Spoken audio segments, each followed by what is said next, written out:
Bien, bonjour à tous. Je suis vraiment déçu de ne pas pouvoir être parmi vous aujourd'hui, mais les circonstances ont fait que c'était malheureusement impossible. Je remercie les équipes techniques de l'Université de Lille et de l'UQAM d'avoir rendu possible cette communication à distance. Et évidemment, cette présentation sera moins vivante que si elle se faisait en direct, mais j'essaierai quand même de la rendre la moins ennuyeuse possible. Je voudrais aujourd'hui vous parler de la ville 10, ou en tout cas de l'histoire de cette ville 10, ce qui peut vous paraître curieux parce que c'est une légende et pas un mythe. L'ethnologue Paul Sébillot, par exemple, la compte parmi les légendes des envahissements de la mer et estime qu'il s'agit de l'histoire la plus connue de toutes ces légendes. Donc c'est une légende, mais est-ce qu'on ne peut pas voir dans cette légende un mythe en même temps ? Ou en tout cas un mythe littéraire. Selon la formule d'André Dabzi, c'est une illustration symbolique et fascinante d'une situation humaine exemplaire dans telle ou telle collectivité. J'ajouterais que cette illustration n'est pas singulière, mais qu'elle nourrit d'autres représentations qui font sens pour une communauté donnée. La légende 10 s'entre bien dans ce cadre-là. D'une part, elle met en scène notamment la lutte du bien contre le mal, la punition de la luxure, de l'impiété, et elle touche donc à des thèmes existentiels fondamentaux. Et d'autre part, elle a suscité un nombre important de représentations littéraires, picturales, musicales, d'autres encore, qui sont adressées à un public qui peut y trouver la symbolisation d'un certain nombre de peurs, de fantasmes, de désirs, de questionnements existentiels. Cette fécondité du mythe littéraire va de pair avec une certaine plasticité. Il donne lieu à des variantes. Pour l'histoire 10, Paul Sébillot évoque par exemple la version collectée par Jacques Cambry à la fin du XVIIIe siècle. Une autre version est celle d'Émile Souvestre au milieu du XIXe siècle. Et il y a encore les nombreuses versions recueillies depuis 1846 dans la tradition orale. Parmi tous ces textes, celui de Souvestre serait, selon Paul Sébillot, le plus complet et le plus connu. Il se caractérise en tout cas par une forte littérarisation. L'auteur n'a pas hésité à amplifier l'histoire de base pour plaire à son public. Il y a donc des différences notables entre les différents récits de l'histoire de la ville 10, mais il est possible d'en dégager un syntagme mythique de base. Si l'on ne retient que les versions de Cambry et de Souvestre, on se rend compte qu'elles sont unies par un certain nombre de points communs.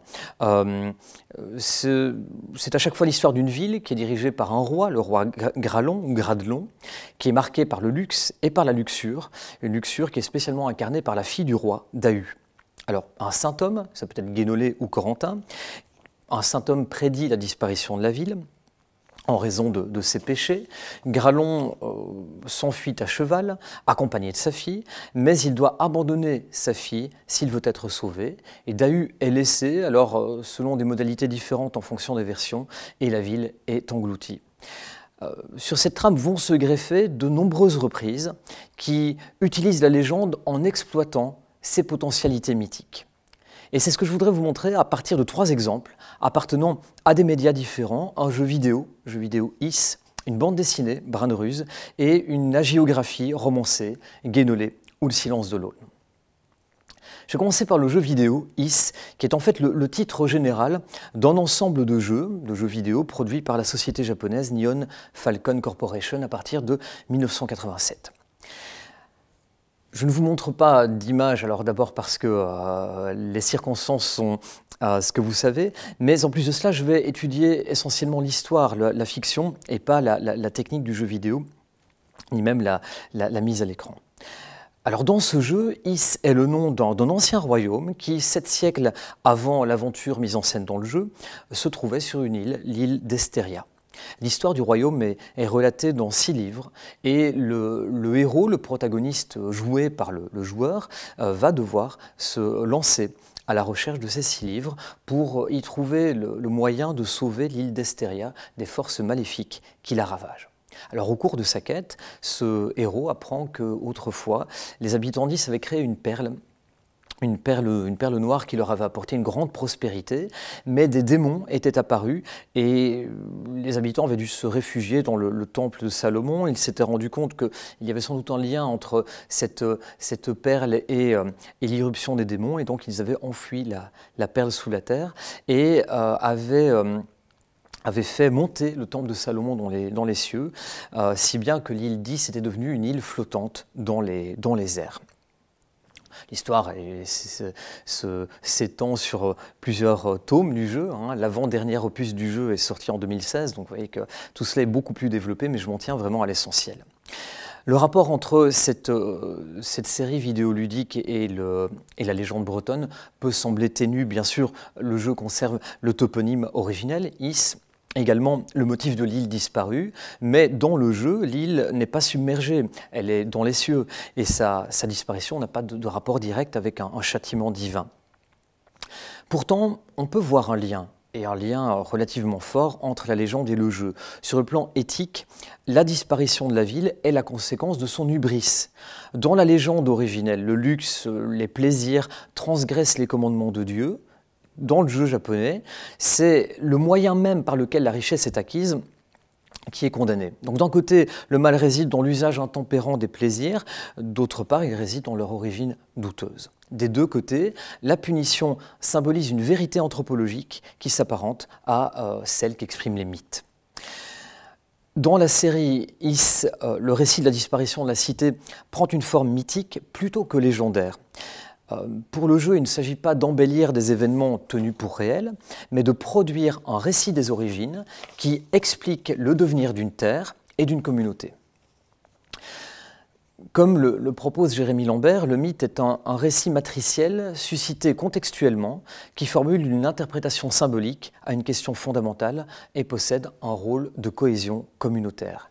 Eh bien, si l'on adopte cette définition, on se rend compte que le jeu y correspond bien, qu'il y a dans le jeu Is une utilisation mythique de la légende. La légende est employée comme matrice de l'aventure vidéoludique.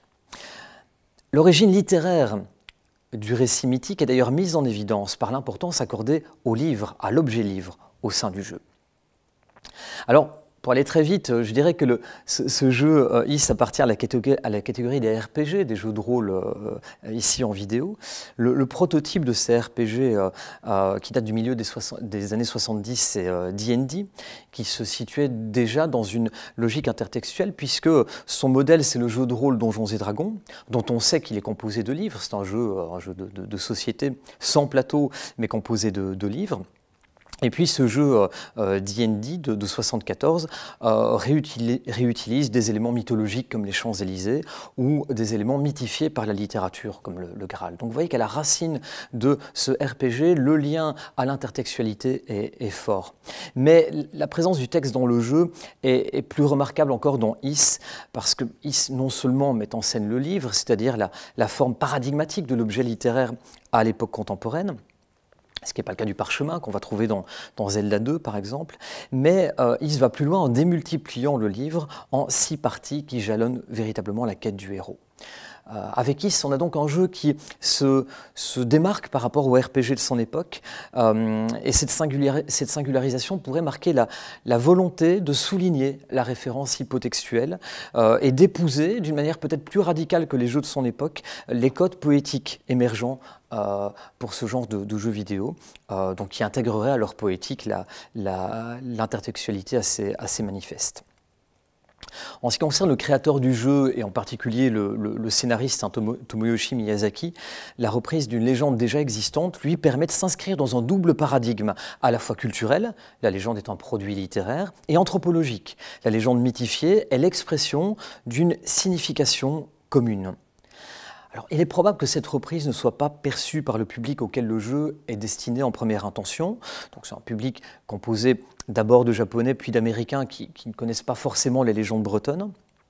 Mais en revanche, ce public peut saisir ce qui, dans la légende, dépasse la dimension intertextuelle, c'est-à-dire ce que j'appellerais son contenu mystique. Si l'on s'entend bien sur la définition accordée à mystique, je reprends l'acception première proposée par le Trésor de la langue française, c'est ce qui est relatif au mystère, à une croyance surnaturelle sans support rationnel. Alors ce mysticisme devrait intégrer, d'un point de vue phénoménologique, des données atmosphériques. Ça passe pas seulement par le récit, mais également par les couleurs, par la musique, qui est très important d'ailleurs dans le jeu Is. Tout cela participe intimement à l'expérience affective que le joueur peut faire dans l'univers de jeux vidéo. On peut se demander si le RPG de la seconde moitié des années 80, et même peut-être plus largement toute une veine du jeu vidéo, ne s'inscrit pas dans un mouvement de remythologisation. On pense aux jeux Final Fantasy par exemple ou à d'autres. Un mouvement de remythologisation en vue duquel ces jeux vont collationner des éléments mystiques, des thèmes de scénario, des situations narratives, des représentations visuelles, des atmosphères musicales, etc. Et cette tendance à la remythologisation ne se limiterait pas aux jeux vidéo, où on la trouverait dans le jeu de rôle classique, on la trouverait dans les littératures de l'imaginaire, dans le cinéma de l'imaginaire, qui touche, et qui touchait en tout cas dans les années 80, plutôt un public de geeks qui serait peut-être, alors là évidemment c'est une piste à explorer, mais qui serait peut-être les héritiers des mouvements contre-culturels des années post-68. Et ces geeks des années 80 chercheraient donc à leur manière le moyen de réenchanter le monde dans des productions qui appellent au mythe. Voilà, ça c'est le premier cas de figure. Le deuxième cas de figure est très différent, vous allez voir, c'est une bande dessinée. Une bande dessinée intitulée Bran Ruse, qui est scénarisée par Alain Deschamps et qui est illustrée par Claude Auclair. Elle propose une histoire assez différente de celle du jeu vidéo. La légende d'Is apparaît comme un récit enchâssé qui est raconté lors d'un festnoz, donc une fête bretonne, par deux conteurs qui d'ailleurs s'expriment en breton. Et quand ils s'expriment en breton, ils s'expriment sur la page de droite, la page de gauche étant réservée à la traduction. Alors c'est une histoire qui d'abord se focalise, donc l'histoire que les conteurs racontent, c'est l'histoire d'un enfant qui est surnommé le Rouge à cause de la couleur de ses cheveux, et cette histoire se focalise sur lui. Il est attiré par la ville d'Is qu'il contemple de loin. Un jour, il arrive sur les rives de la cité, et alors beaucoup de péripéties, il finit par se marier, par épouser la princesse Dahu.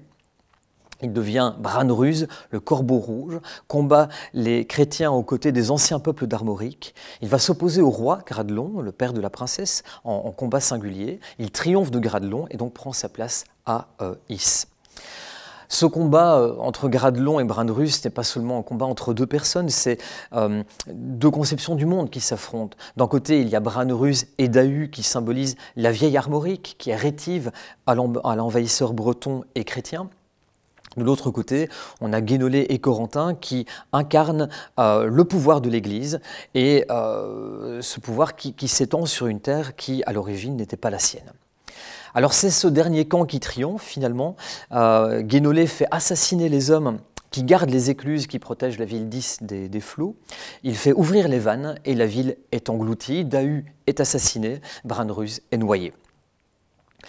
Alors le scénario se singularise par rapport à la légende de base par le fait qu'il invente le personnage de Bran Ruse, mais également parce qu'il donne à la légende une orientation éthique toute différente.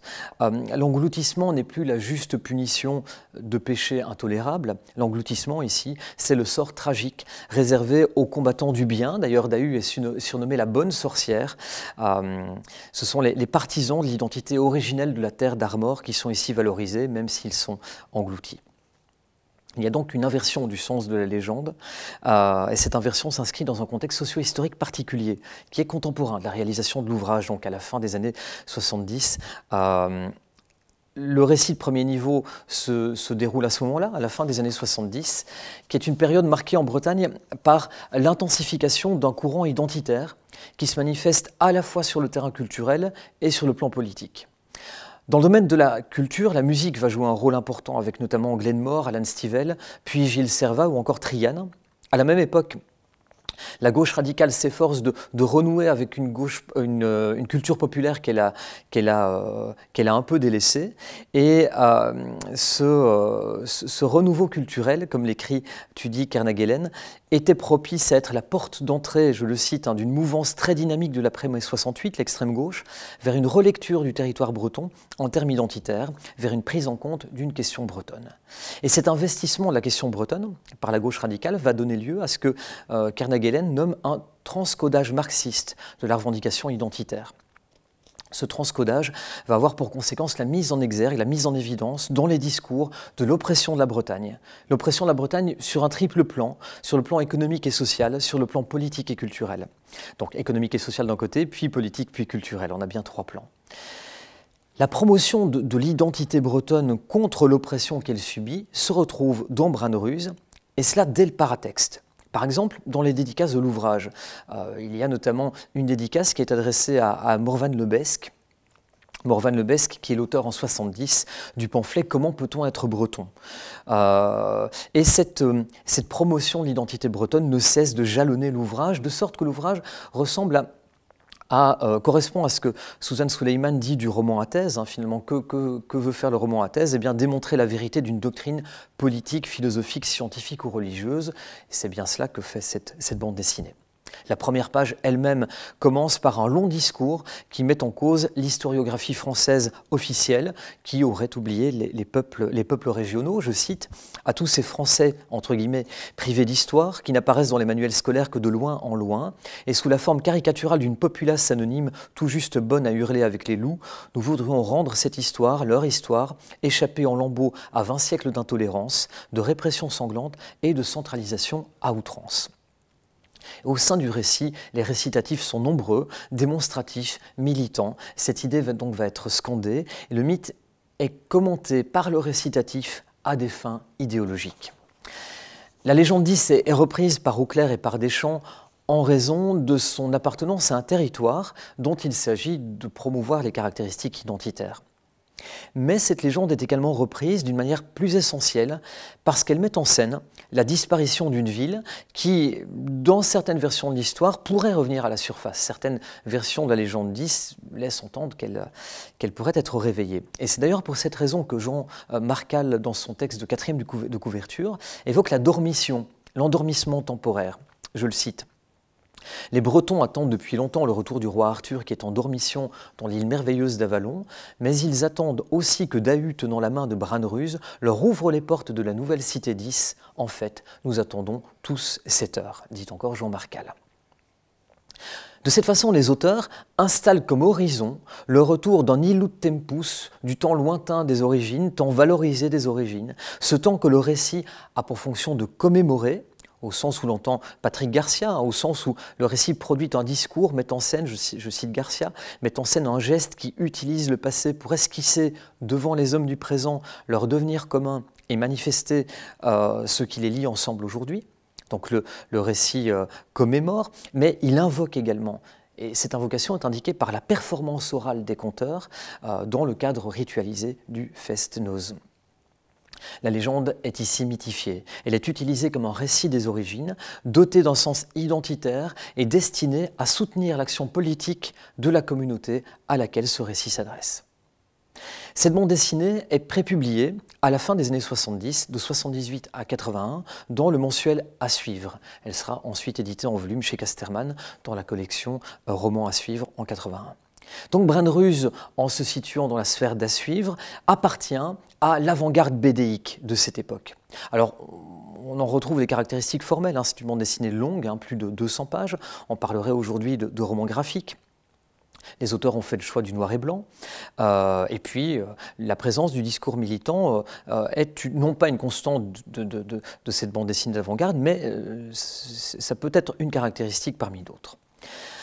Ce type de bande dessinée ne s'adresse pas à un public d'enfants ou de jeunes adolescents, ni même d'adultes en quête d'un simple divertissement, mais comme les autres productions d'avant-garde, elle s'adresse à un public averti. Comme le dit Benoît Glaude, qui a étudié la bande dessinée et la sociologie de la bande dessinée, elle s'adresse aux pairs, à la fraction cultivée du lectorat, aux critiques, aux universitaires.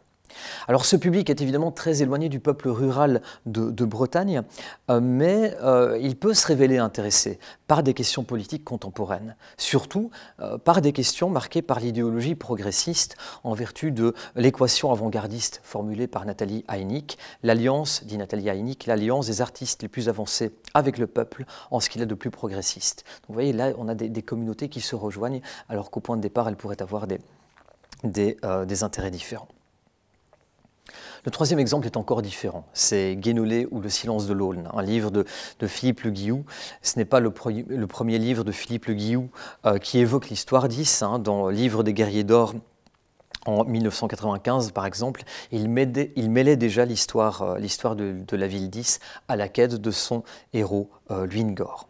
Alors dans Guénolé ou le silence de l'Aulne, donc je ne vous ai pas donné la date, mais je l'ai ici, donc c'est 2014, c'est un récit assez récent.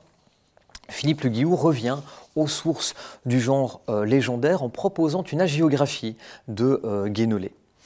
Voilà ce qu'il dit en préface: « Je rêvais d'une légende dorée, moderne, naïve et enluminée, portée par les forces de la foi et du terroir. » Bon, vous voyez que le projet légendaire est bien là. Alors l'auteur va retracer le cheminement de Saint Guénolé, qui va fonder un monastère en Cornouailles et qui va tenter de sauver Is et de convertir Dahu. De l'histoire de la ville d'Is battue par les flots, de l'histoire de la fille de Gradelon, le texte va conserver l'essentiel, en fait. L'essentiel de ce que lègue la légende. On va retrouver la faiblesse du roi à l'égard de sa fille, la luxure de Dahu, l'intervention du prédicateur, le refus de la conversion, le châtiment divin, la fuite de Gradelon et la chute de Dahu dans les flots.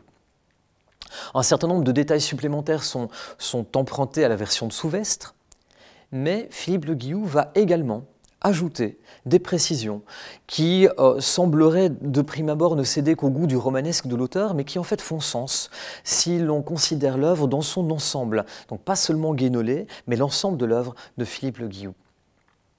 Par exemple, Philippe Le Guillou ajoute des personnages, parmi lesquels Gourvan. Gourvan qui est un jeune frère qui connaît la ville d'Is et qui va décrire à Guénolé, je cite, toute l'horreur qu'elle recèle. Alors son récit, le récit qu'il fait à Guénolé de ce qu'on trouve à Is, est émaillé de motifs récurrents sous la plume de Philippe Le Guillou. Par exemple, une certaine frénésie sexuelle, ou également l'obsession fétichiste des pieds. Alors les pieds, je cite, que Dahu voulait toujours voir et caresser parce qu'ils étaient le reflet imparable du sexe des hommes. Gourvan lui-même associe d'ailleurs sa connaissance de l'Apocalypse à un savoir un peu plus inattendu. Je cite: « Les pieds des hommes, les sexes qui s'érigent, la soif cruelle de la princesse n'avaient pas plus de secret pour lui que les seaux ou le livre avalé », référence à l'Apocalypse.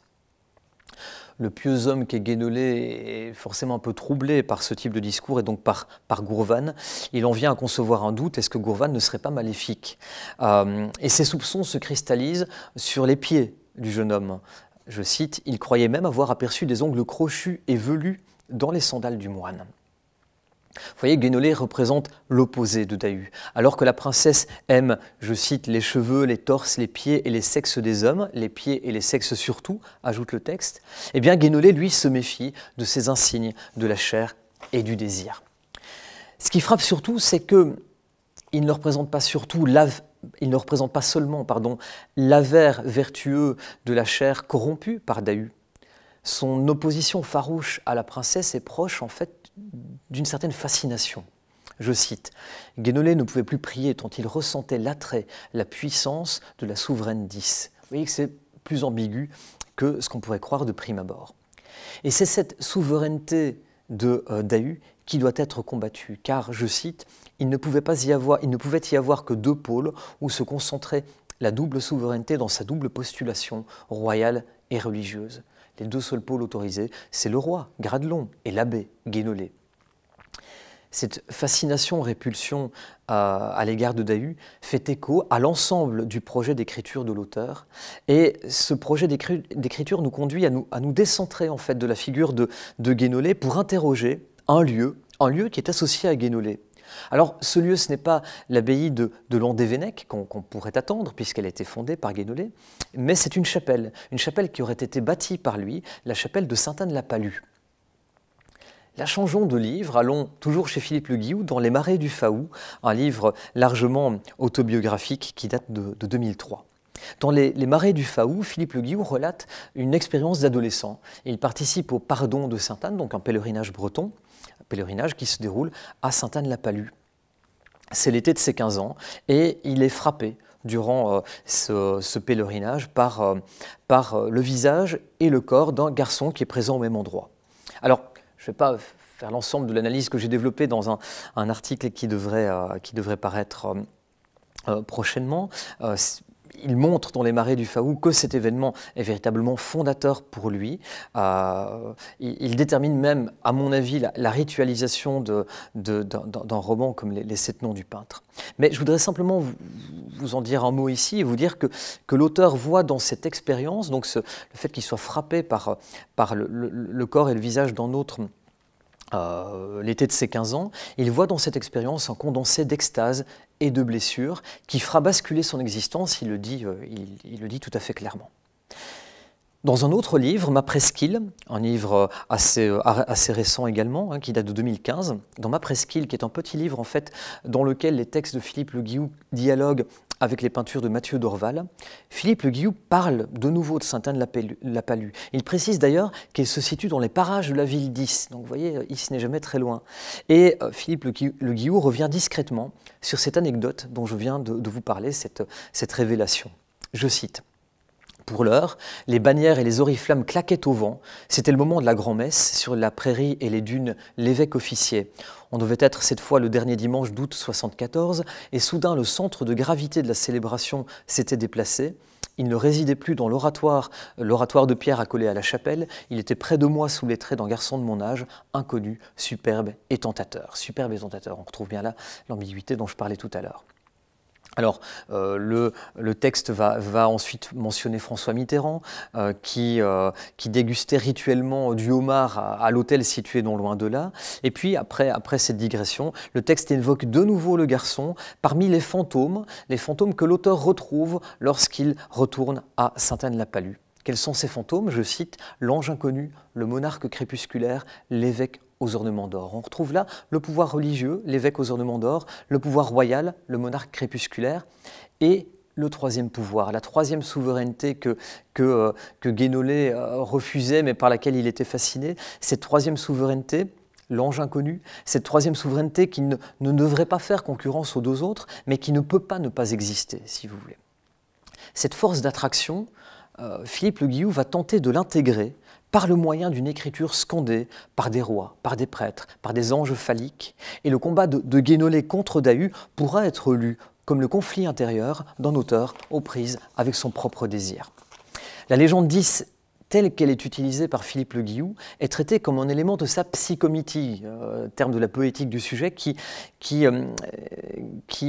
fait allusion à l'histoire que l'auteur se raconte à lui-même afin de penser, avec un A, afin de guérir ses blessures intimes. Donc la légende d'Is pour Philippe Le Guillou est attirée dans la sphère d'une subjectivité qui cherche à dire ce qui ne peut pas se dire avec le langage ordinaire, qui essaye de résoudre des conflits provoqués par l'irruption d'un désir auquel il n'est possible ni de s'adonner sans frein, ni de renoncer tout à fait.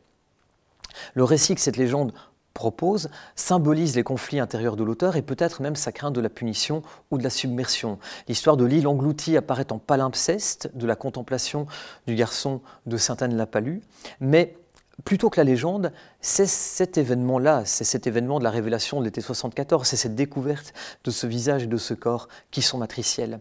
C'est cet événement qui confère un sens symbolique à l'ensemble de l'œuvre.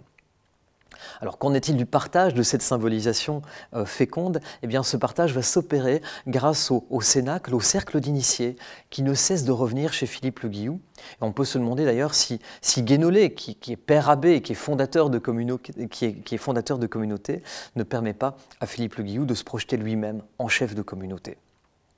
Alors je conclus en vous disant que si la légende fait mythe dans les exemples que j'ai essayé de passer en revue avec vous, c'est parce qu'elle permet de rappeler un illud tempus, un temps des origines qui offre une possibilité de régénération. Chacune des trois œuvres utilise cette matrice d'une manière différente. Dans le jeu vidéo Is, la légende va s'intégrer à une codification poétique, mais également va répondre à une aspiration, à une rénovation de l'existence collective. Dans la bande dessinée Bran-Ruse, l'histoire encourage la prise de conscience de l'identité bretonne, l'action politique communautaire. Et dans Guénolé ou Le silence de l'Aulne, enfin, la légende d'Is va accompagner l'auteur dans son cheminement existentiel, et avec l'auteur, eh bien, le cénacle des lecteurs qui pourront s'y reconnaître. Alors on observe que les communautés auxquels ces œuvres s'adressent sont dissemblables. Pour le jeu vidéo, c'est le grand public. Pour la bande dessinée, c'est un peuple minoritaire, celui des Bretons opprimés, mais également des lettrés exigeants, les lettrés qui s'intéressent à l'avant-garde. Et puis pour Philippe Le Guillou, je dirais que c'est un cercle d'élus. C'est ceux qui, parmi ses lecteurs, pactiseront avec les signes qu'il dissémine. Mais cette destination à des publics différents n'est pas nécessairement programmée par le médium. On connaît du jeu vidéo pointu, du jeu vidéo d'auteur, on connaît évidemment de la bande dessinée grand public, on connaît du roman de masse et de grande diffusion. Cette destination à un public spécifique dépend essentiellement des choix que les auteurs effectuent. Contrairement à ce qu'on pourrait attendre et contrairement à ce que je m'attendais à trouver au début de cette recherche, les spécificités du jeu vidéo, de la bande dessinée ou du roman ne sont pas déterminantes quant à la fécondité mythique de la légende. En tout cas, sur la base du corpus que j'ai étudié. Évidemment, il faudrait voir cela par rapport à d'autres corpus. Si la portée des mythes que la légende irrigue est différente dans les trois œuvres que nous avons vues ensemble, c'est moins en raison du médium qui les accueille qu'à cause de l'intentionnalité qui les fonde. Je vous remercie pour votre attention.